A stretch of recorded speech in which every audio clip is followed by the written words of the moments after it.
Hey, what's going on, everyone? This is Dr. Bagley.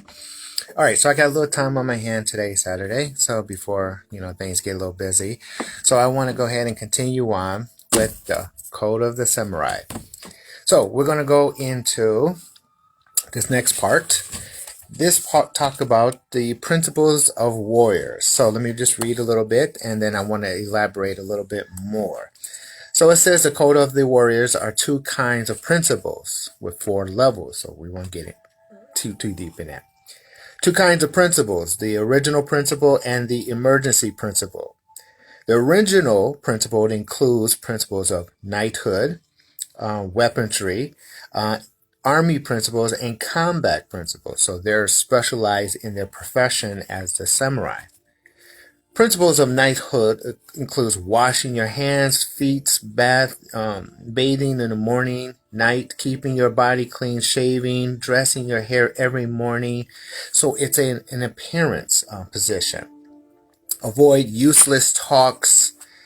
The principle of weaponry is to learn lance, ride, archery, shooting, and all of the other things.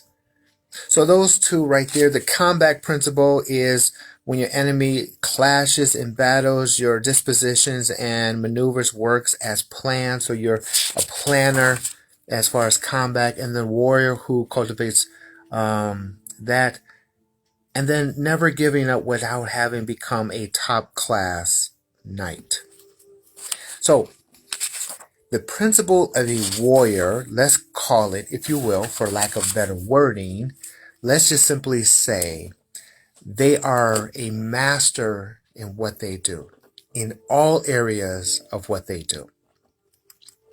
Today, I want to talk about not just that, but elaborate more on the danger of thank you, being a samurai. Okay, so let's put that aside, and I want to introduce my characters. Excuse the childish nature of it, but we gotta understand it all. Okay, so a samurai is a master. He in every aspect of who he is, what he does.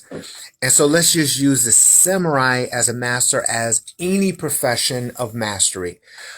So you can be a samurai, or you can be a chef, or you can be a farmer, you can be a doctor, a lawyer, anything that is a mastery. In context, than military personnel, like, being in special ops and all of that, is the fact that everybody else, when a military or a samurai walks past, everyone will bow down or at least say thank you. Now, it's a respect position because, after all, what does a samurai do? The samurai by himself, what he does in his profession is willing to defend them and give his life for them. So in return, that's an honoring position. Okay, so when they walk past, these guys will bow down to the samurai in showing respect of who and what you do. All right. We need doctors, we need lawyers, we need professions, we need all of that out there. And even in all of that, as a military guy, I know, regardless of the fact that when I tell them I'm from the military and what I've done, they give reverence. And so I understand the concept of a samurai okay, here's the issue. When the samurai walks through, these individuals, they give reverence to the samurai and says thank you, bow down to them because that's their culture. But when they bow down, a samurai has to be careful and not to say take the thank you and make him more important than them. The dangers of thank you is to take that and think you're better than them. Just because your profession is better than them, but that's ego. The dangers of keeping a thank you to yourself is ego. And what does that mean? Excuse me. Whew. What does that mean? That means when they bow down to him, you think I'm better than them, so I'm going to act like I'm better than everyone else. In fact, that's really not a true samurai. That is a truly egotistical person. A samurai, a true samurai's position is to be a master in what he does. That is true. But at the same time, you have to realize that a chef has to master what it does too. A chef will never think that the samurai is greater than him because they both are equal to each other, because they both are men, and they each have different professions, but their professions making them equal as men.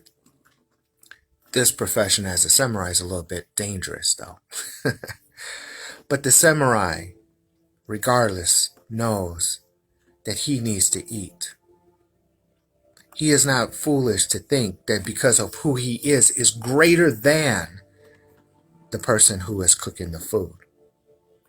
Even me, being in a special ops, everyone knows the two people that we give reverence to is the cooks who give us food and those who supply us our supplies, the supply sergeants.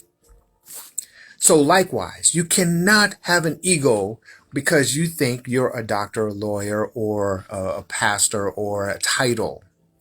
Think you're more better than everyone else. Everyone else, though, at the same time, must have the idea of the samurai being a master, a chef being a master, and the farmer being a master. If we all can become masters in what we do in our profession, then we're all equal, and then standard of living will rise up. And it doesn't matter what your profession is, it's the idea of becoming a master. Because if you're a master and I'm a master in what we do, we then have a higher standard of what we do. Then not just ourselves and our families will grow in standard, but our community will also grow in standard. The reason our communities are not growing in standard is because everyone is thinking that this samurai, including the samurai, is thinking that the samurai is more important than everyone else. So now we have a separation. We need to come to realize, and people need to come to realize, that just because I have a title, that doesn't make me better than you. Everyone should be equal because we're all men and women, and we're all supposed to grow and not have the ego, but grow in our profession and become a master no matter what it is that we do. And if we are a master, we sometimes have to come back and help someone grow. And as men, if we don't go back and we always think we're better than everyone else, then we're really not better at all. Then we're truly not a master like a samurai. Because if you're thinking you're better, how can you survive without food? You must never take thank you and think than everyone else. We as men, we must realize that our professions is our professions, and what we do as a profession and the money we make within our profession is just our profession. When people say you're great, thank you, you have to come back and say, no, I'm not great, and thank you, because without you, I could not have food to eat, and without you, we would not have food to cook for me to eat. We are all men. We are all need a profession, and our profession all needs to be at a master level, which then brings our families and our communities to a higher standard, and that is the key to the code of the samurai. A samurai always prepares himself. External, he has to comb his hair. He has to smell good. He has to feel good, look good. Because in feeling good, looking good, he can then prepare for battle in or out of emergency. But he is a battle. He will give his life. And that is something worthy to honor, meaning to say thank you back to that person, like military guys. But my brothers and sisters of military, we cannot be egotistical and conceited to think just because we served in the military, or because my brothers and sisters who are also professionals, we cannot think just because we have PhDs or authors or husbands or brothers, we cannot think we're better than anyone else. Our profession is our profession. Master your profession. Make yourself proud. Make your family proud. Make the community proud that when you become a master, you can then be free. And to be free is the ultimate idea. But being free is also a higher standard. And if you have a higher standard, like the code of samurai, then you will be part of the samurai because you're a master like the samurai, just a different profession. So let this be a lesson learned. When someone says thank you, don't just receive it, give it back. Let them know, thank you, because without you, I could not completely do what I do. So thank you for you. And if you do that, then that will squash your ego and conceitedness and make us one, brothers and sisters.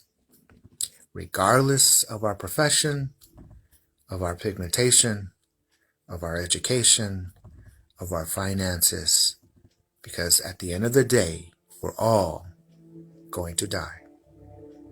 This is Dr. Bagley. I hope this helps someone understand the importance of not just receiving a thank you, but to give back a thank you. And also to become a master no matter what you do, and give back as much as possible. Till next time, guys, we'll move on from the book and have a great Saturday.